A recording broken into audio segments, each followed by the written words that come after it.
Brett Allan with the Brett Allan Show, chatting with Alex and James.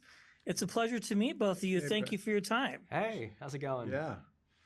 So I have seen the first 3 episodes, and I mean, I don't even know what to say. You both do such a great job. I know, Alex, you had a chance to spend a little time with your counterpart.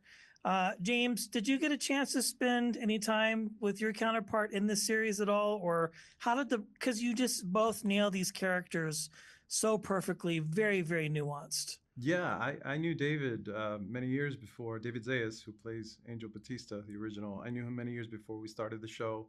So I had gotten to know him a little bit, definitely found him, tracked him down, and spoke to him when I got the part and just picked his brain. He gave me some really good advice, and I got a good sense of who he was kind of at his core, because aside from just looking like these characters, I really wanted to capture the essence of who Angel was, which I thought was very important to make it, look like more than just an imitation or anything superficial. I wanted to find Angel at his core, so it just came out right.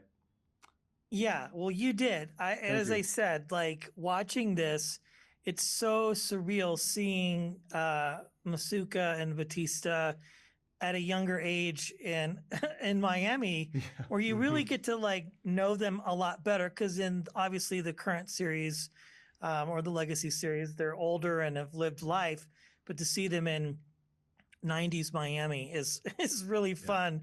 Alex, for you, obviously, you're playing this iconic character. Was the process the same for you when taking on Masuka, and just really, obviously, the laugh you have really well. So, what was that like for you to study this character and portray it in such an honest way like you did? Thank you.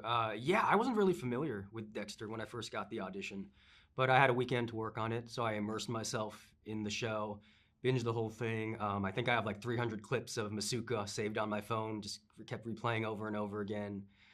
There's a montage of Masuka doing the laugh. C.S. Lee at Comic-Con, he gave like an instructional guide on how to do the laugh, so I practiced that over the weekend. And yeah, now I'm a huge fan of the show, and it's great to play someone who's, so out there, so outspoken, doesn't really care what people think, and is able to be such a wild character while at the same time having a big heart. That was the biggest thing C.S. Lee told me, was that despite all his antics and crazy jokes and everything, that Masuka's always just trying to connect with people and make friends. So knowing that is where he comes from at all times was very helpful for the part. He had a lot of fun making us squirm on set. Oh yeah, especially this guy. I would imagine.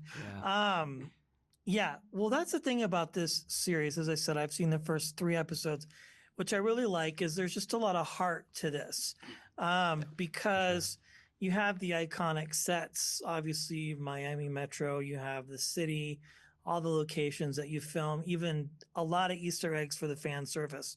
Yeah. James, for you, you're playing, again, you met with David, you're playing such an iconic person of the Miami Metro, Angel Batista.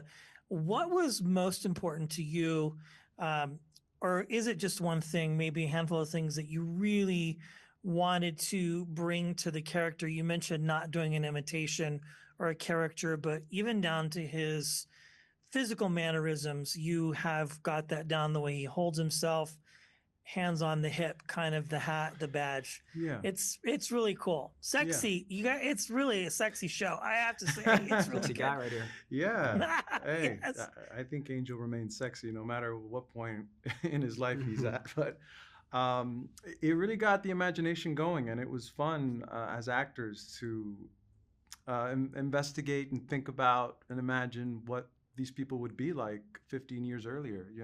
I mean, I'm not the same person I was last year, so it's a lot to unpack there. But you think about who he was in 2008, 2009. He was married, divorced. Like you said, he's lived his life, put in his time with the Force. I think at this point, I imagined him as being a bachelor, playing hard, working hard, really being ambitious and willing to learn.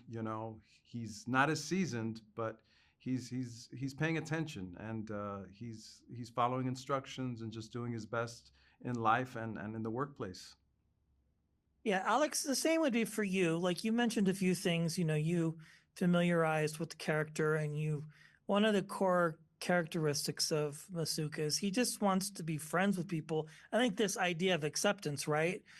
For you, like what was maybe a couple things that you looked at as you created this backstory for him? We're meeting him for the first time 15 years earlier versus what we see in the Legacy series, Dexter.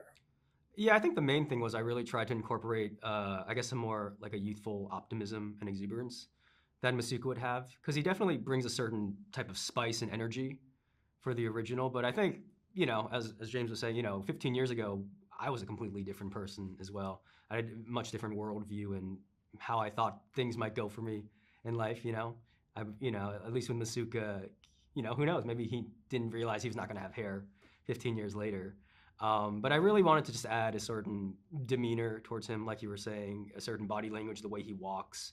There was a clip, I think, from season 8 where Dexter and Masuka are talking. I think Masuka wants to get his daughter at Miami Metro to help out in some way, so he's trying to talk with Dexter. So I, for some reason, really resonated with that clip, and I would use that as a baseline for a lot of the character, because it's a very mundane conversation, while at the same time he does have an objective in the scene.